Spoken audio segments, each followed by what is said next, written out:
If you want to lose weight, gain muscle, boost your testosterone, enhance cognitive performance, or simply understand what's happening with your health, it's better to start with one procedure that all athletes, movie stars, and people committed to long-term wellness do regularly – blood work. It can give you unprecedented level of information to act accordingly. However, when a doctor prescribes blood work, it's often limited to basic markers. The same goes for standard lab panels. For example, a single cortisol blood test is absolutely useless on its own, and a testosterone marker means little without also checking sex hormone-binding globulin, estradiol, and so on. The next challenge is analysis. Doctors may prescribe medication to address a single marker without considering the bigger picture. So if you're serious about optimizing your health, let's dive deep into an elaborate tutorial. What markers to test, how to analyze, and my personal results with data-driven interventions, plus my mistakes along the way. My name is Edvard Dömin and I'm not a doctor. But after facing serious health challenges, I was motivated to explore every accessible biohacking protocol, supplement, nutrition plan, and medical approach, which completely transformed the quality of my life from feeling like I was dying to thriving like a Viltrumite at my 39 years old. Do you have any idea how long we live? The older we get, the slower we age. And I'm here to share what I've learned so far and give you the tools to take control of your health. The next part of the video is dedicated to lab selection and the procedure. I did my blood work in Vietnam. Why? I live in Bali, where healthcare is both overpriced and unreliable. Recently, a friend of mine was wrongly diagnosed with cancer here, later proven false in Thailand, and unfortunately there are many other cases I'm aware of. Plus, the range of tests available in Bali is limited to basic markers. Vietnam, on the other hand, is quickly becoming a hotspot for medical tourism with probably the best quality to price ratio in the region. Here is a price comparison for some individual tests I could find.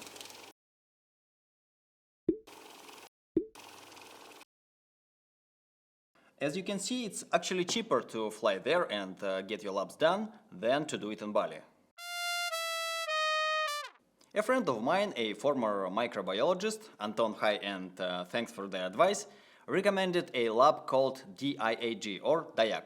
I have zero affiliation with them and you're free to choose any reputable lab in any country. Initially, I picked 7 test panels, including the wellness panel and the fitness panel, but I quickly noticed a few issues. Some markers were overlapped and the other important for me, like sex hormone binding globulin, estradiol, mercury and so on, were missing entirely. So let's build our own super biohacker panel. I decided to go with a mix of predefined panels, cancer screening, parasite panel, sexually transmitted diseases, hepatitis panel. For the rest, I selected individual tests, which we'll go through one by one right after the procedure.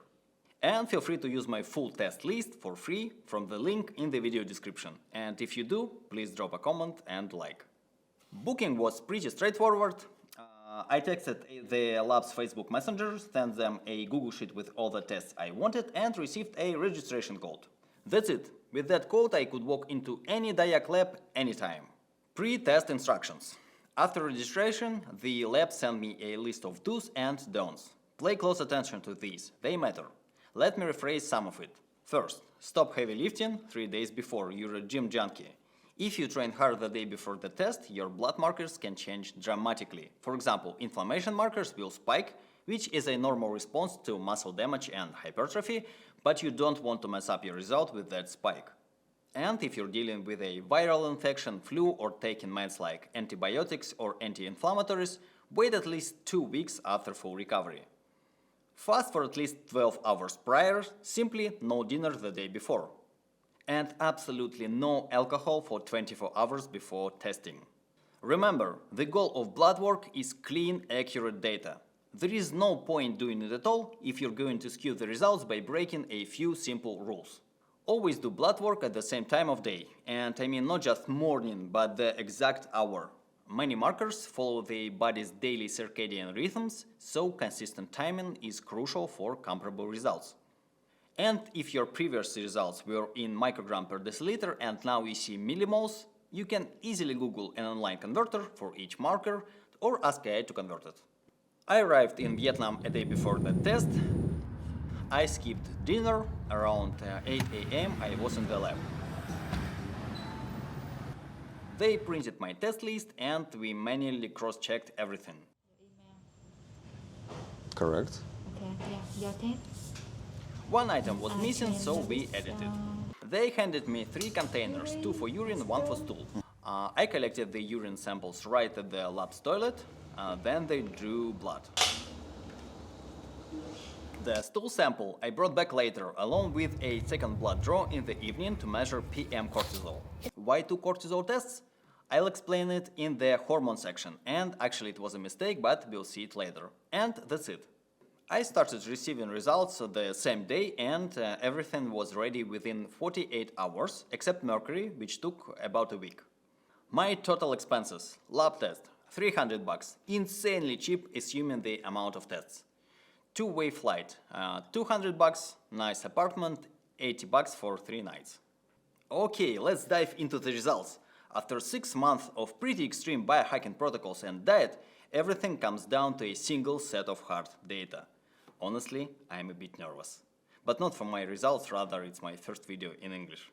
The DIAC interface provides reference ranges and short explanation for each marker, which is nice and pretty standard for most modern labs. Complete blood count, CBC. This test gives us insights into 2 major systems. White blood cells show what's happening with the immune system, red blood cells reflect oxygen delivery and energy capacity. Let's start with the white.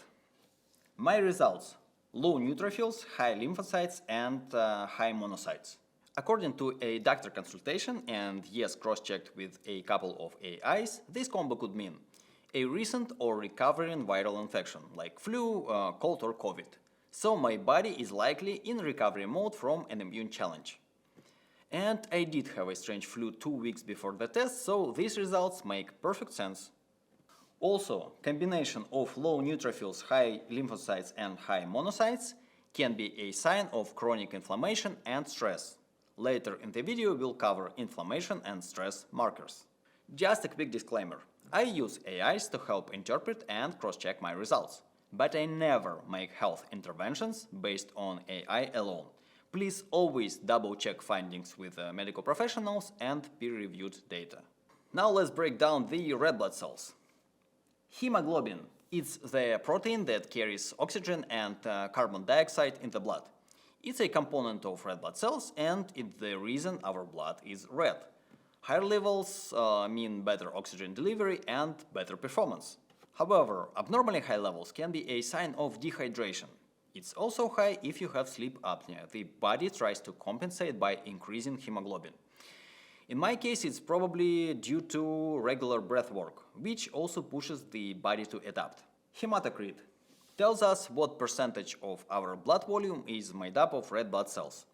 Mine is slightly elevated, which could be due to mild dehydration. Less water, less blood volume, higher concentration. Let's keep it in mind. I'll come back to the dehydration later with other markers. Ferritin is excellent. That's the protein that stores iron. Ferritin is the best early marker for iron deficiency. Unlike serum iron, which can fluctuate daily, ferritin gives a more stable long-term picture of iron balance. But be careful. If it's too high, it can show acute inflammation or supplement overload, which isn't healthy. And please never ever do iron IV drip before testing iron and ferritin. You can seriously damage your organs, including brain, heart and liver. The rest of the markers in CBC, like cell size variations or immature white blood cells, are generally worth digging into only if something is off. But if you're curious, feel free to ask your favorite AI for the details. Minerals and vitamins. These markers are crucial. If they're off, you need to intervene, ideally with a combination of diet and supplementation. For context, about 65% of people globally don't get enough iron. 67 deficient for vitamin E, 66 for calcium, 37 for selenium, and so on. For other markers, you got the idea. Later in this video, you'll see how these nutrients connect directly to your hormonal system, energy, and mood. I actually see my results as a major accomplishment, thanks to a well-balanced diet and supplementation. My B12 is slightly elevated, but it's non-toxic and water-soluble, so I can pee out excessive amount. Nothing to worry about, but let's keep it in mind when we look at inflammation markers and liver enzymes, because B12 can be elevated due to inflammation or liver malfunction. And I promise to make a full episode breaking down my exact diet and supplement stack. Drop that in the comment if you want me to prioritize it. What I will add to this test section next time. Electrolyte panel. Sodium, potassium, chloride. I simply forgot to include it. It costs just $3 and it's already included in the updated list. Selenium, vital for growth hormone and thyroid function. I explain more in the hormone section. I skipped it this time just because it cost an extra $60.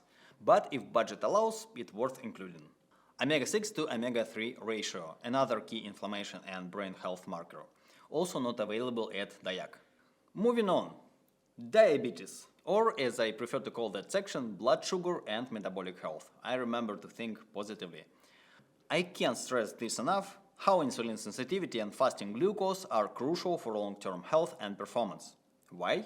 Because poor glucose control is linked to blood vessel damage, metabolic dysfunction, obesity, diabetes, heart attack, stroke, and even ADHD, cancer, dementia, and Alzheimer's. So let's scrutinize that section. Insulin is the hormone that helps move glucose from the blood into cells for energy and storage. It lowers blood sugar and plays a key role in metabolism and fat storage. Since it's fasting insulin, having it low alongside low glucose is normal. It indicates high insulin sensitivity. Fasting glucose shows your current blood sugar state. Mine is excellent. HbA1c, it's glycated hemoglobin. One IFCC is presented in millimole per mole, the other NGSP is a percentage. HbA1c shows how much glucose has bound to your red blood cells over approximately 3 months, because red blood cells live about 3 months. If too much glucose is presented in the bloodstream, its molecules bind to red blood cells, in other words, glycate them. Glycated blood cells lose flexibility, struggle to deliver oxygen efficiently, and may clog tiny capillaries. In small amounts it's completely healthy, but in large it shows big problem. If it's more than 6.4%, talk to your doctor and be ready for urgent dietary intervention. You definitely overuse fast carbs. Overall, my results shows excellent glucose control and insulin sensitivity. Exactly what I expected from my modified ketogenic diet and biohacking protocols. However, we'll touch insulin again when we'll discuss growth hormone, and there will be some intervention. Oncology. I'll be honest, I know nothing about cancer markers, but according to the results, everything looks normal. As a preventive strategy, I do a 40-hour fast with zone 2 cardio every 2 weeks to intensify autophagy. And yes, it will be a dedicated episode. Moving on. Lipid panel. Oh boy, how many people have been scared to death by high cholesterol? My total cholesterol is high, and for most doctors that'd be a red flag. But not in my case. On a ketogenic diet, in my case modified ketogenic diet, elevated cholesterol can be completely normal. My body is metabolically flexible and adapted to using fat as a fuel, which changes how lipids behave in the bloodstream. I also fall into so-called lean mass hyperresponders category that we will discuss soon. In short, standalone high total cholesterol means nothing bad. Okay, let's decompose other markers. Triglycerides is the storage form of excess carbs. If yours are high, it likely means you're overdoing refined carbohydrates.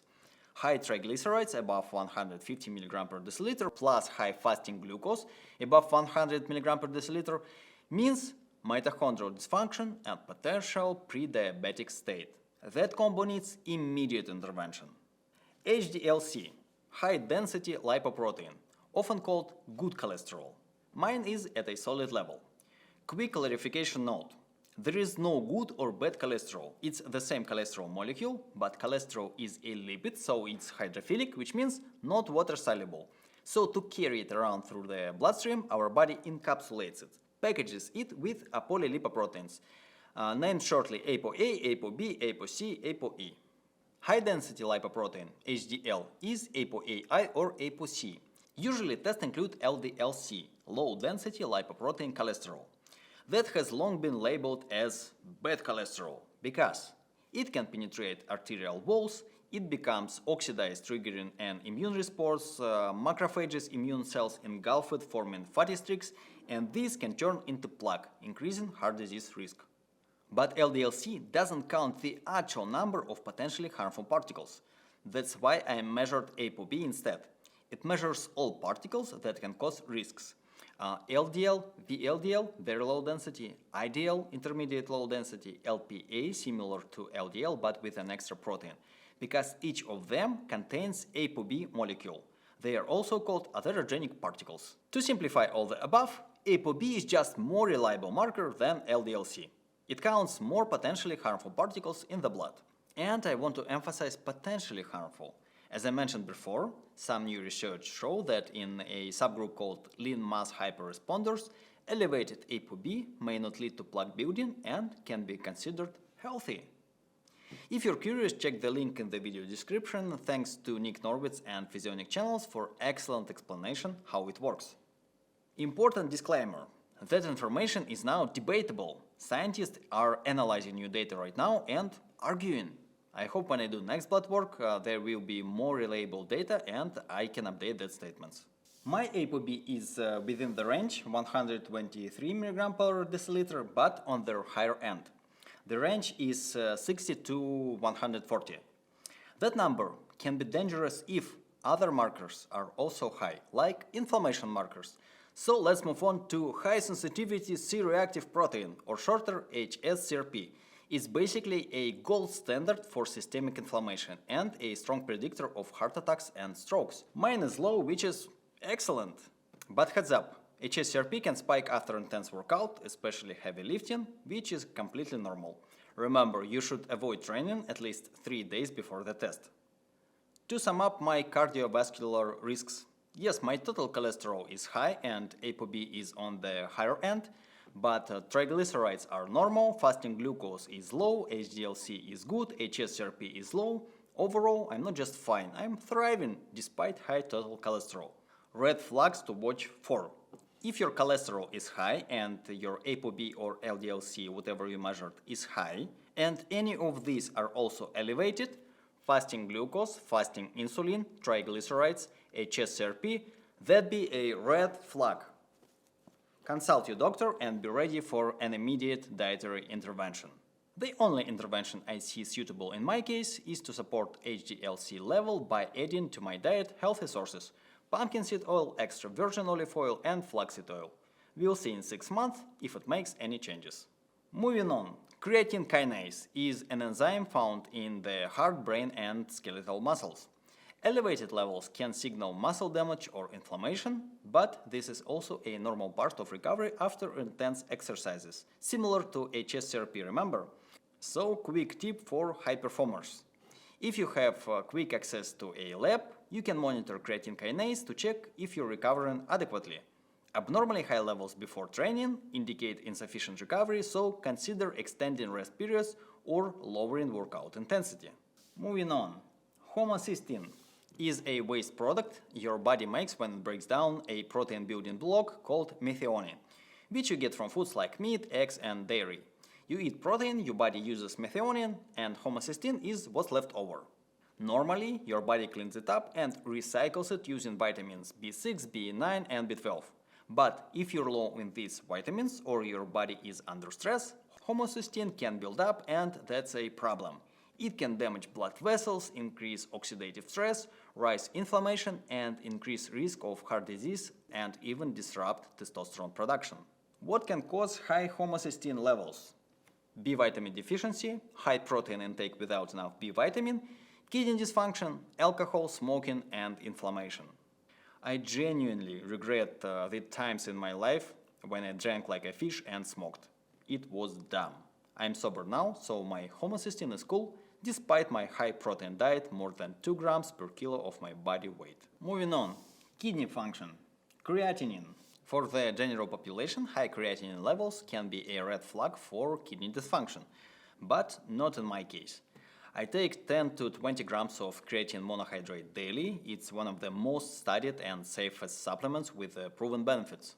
Creatinine is a waste product of creatine breakdown, and there is a well-established correlation between high creatine intake and elevated serum creatinine levels.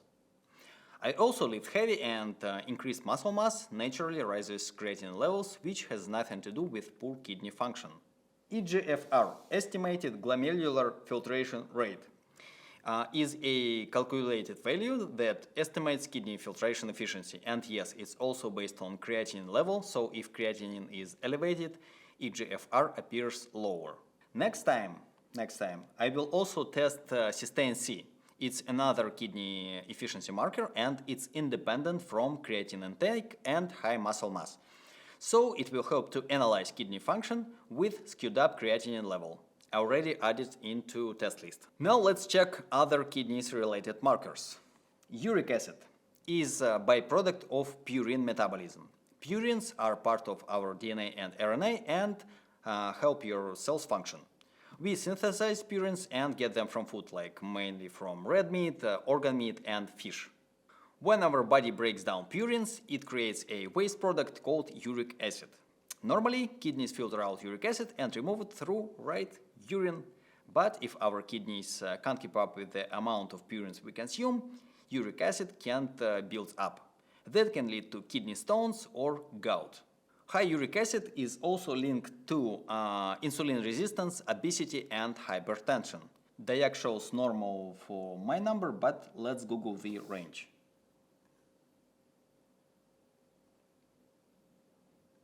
Mine is 0.285. Excellent. Again, I eat a lot of meat, organ meat, and fish, rich in purines, but it looks like my kidneys perfectly keep up with that. But guess what else spikes uric acid? Fructose, sugary drinks, and alcohol, especially sugary cocktails, the worst combo. I used to drink cocktails regularly, that was dumb. Urea is a waste product from protein breakdown. You can test BUN instead. It's blood urea nitrogen. It's urea's nitrogen component.